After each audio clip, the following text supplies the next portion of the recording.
Good evening, Facebook friends. It's Monday evening, June 29th.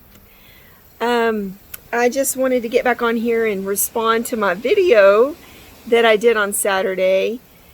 It has, I think, Monty checks it all the time. I think it has close to 5,000 views, which completely shocked me. Like, I really thought just a couple hundred of my friends might view it, but I've had numerous comments, lots of discussions. I've had lots of private messages over that video. And they were, for both sides. And that's kind of what I wanted to get on here and say, is that the sad thing is I feel like there are only two sides and that we must choose one.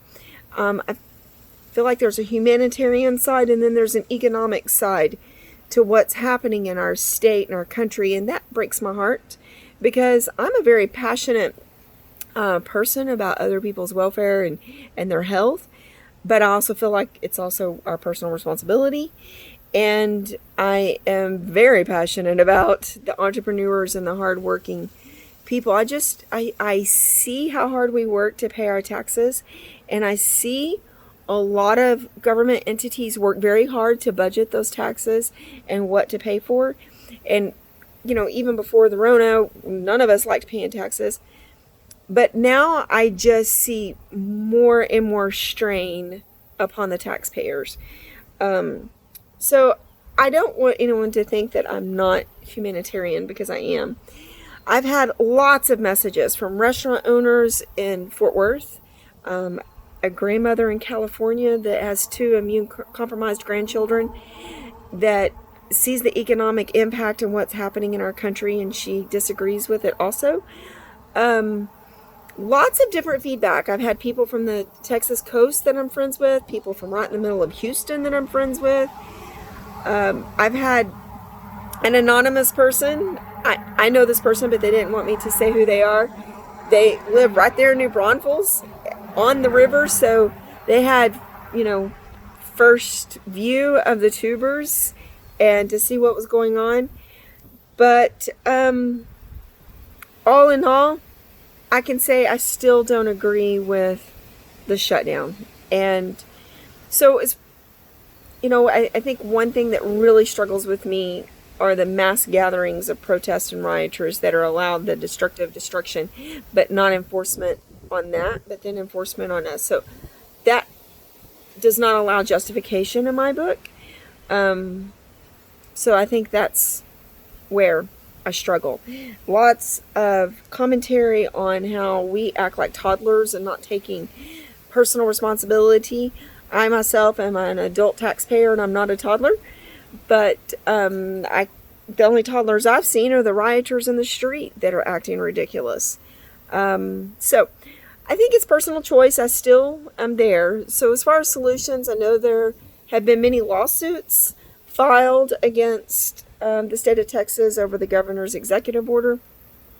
We'll see what the come out of that is. I am grateful to see business owners band together and try to stick up for themselves. I really appreciate the very open, friendly conversations that we've had with each other. And I hate that there are two sides developing out of this. That breaks my heart because I do feel like I'm a human, compassionate person. I myself have an immune-compromised son.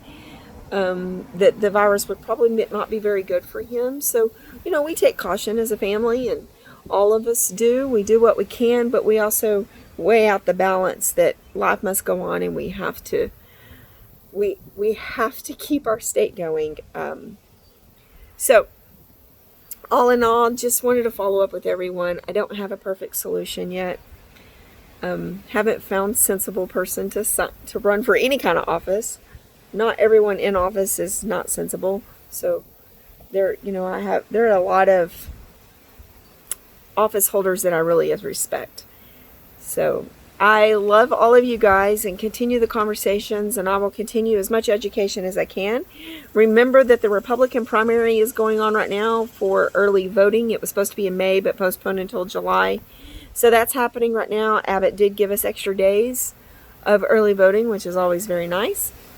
I think you can go to is it texasvote.org? I think I put the web page on my Facebook somewhere.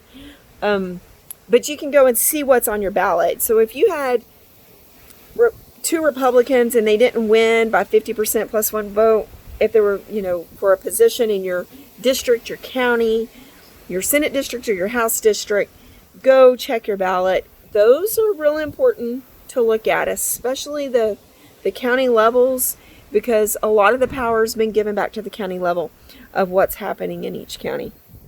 Anyway, I love answering questions. I love doing the research. And let's just keep up the conversation. And again, I always love the peaceful conversation and not any hate. Not on my page. Have a great evening.